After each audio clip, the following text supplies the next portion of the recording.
Bismillahirrahmanirrahim. Assalamualaikum warahmatullahi wabarakatuh. Alhamdulillahirabbil alamin wassalatu wassalamu ala asyrofil anbiya'i wal mursalin sayyidina wa maulana Muhammadin wa ala alihi wasallam. Jemaah sekalian yang saya hormati, ada pertanyaan yang masuk ke kami menanyakan tentang bahasan hukum syariat qabla wurudi syara' di dalam ushul fikih. Pertanyaannya adalah apa urgensi pembahasan hukum qabla wurudi syar'i? Bukankah kita semua sudah mengenal syarat dan syarat sudah jelas turun ketika Rasulullah SAW diutus? Lalu untuk apa lagi ada bahasan tersebut dalam ushul fikih?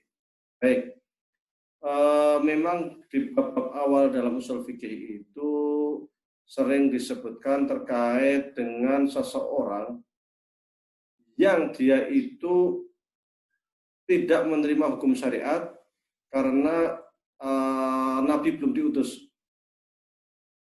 Ya kan, atau umpamanya bisa juga orang Badui, ya kan, yang tinggal di pedalaman dan dia tidak pernah tahu hukum Islam atau hukum syariat. Bagaimana kondisi mereka itu?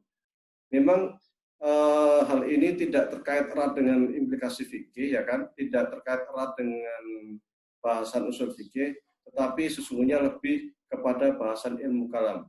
Namun demikian dalam ilmu ushul fikih klasik sering dibahas karena terkait dengan sebuah ayat yang mengatakan wa ma kunna mu'adzibina hatta nab'atsa rasulah, dan kami tidak akan menghukum seseorang sehingga mereka itu diutus para rasul. Ketika mereka belum menerima hukum syariat, maka menurut paham ahli sunnah wal jamaah mereka itu termasuk orang-orang yang suci dan kelak akan masuk surga dan tidak dihisab. Bagaimana jika mereka minum khamr? Bagaimana jika mereka berbuat maksiat? Itu tidak dianggap karena mereka memang belum menemukan atau belum menerima hukum syariat. Hanya saja menurut Mu'tazilah, karena Mu'tazilah itu menggunakan akal sebelum syarak, maka hal-hal yang bertentangan dengan akal mereka tetap akan mendapatkan hukuman kelak di akhirat.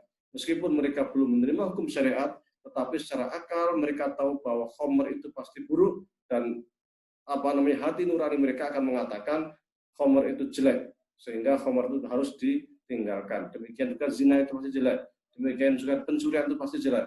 Di masyarakat manapun akan mengatakan bahwa pencurian itu buruk meskipun hukum syariat belum turun. Oleh karena itu, menurut Mu'tazilah, meskipun mereka belum menerima hukum syariat, kalau mereka mencuri, kalau mereka itu berzina, kalau mereka itu manipulasi, kalau mereka itu menyiksa orang lain, membunuh orang lain, maka kelak mereka akan masuk neraka.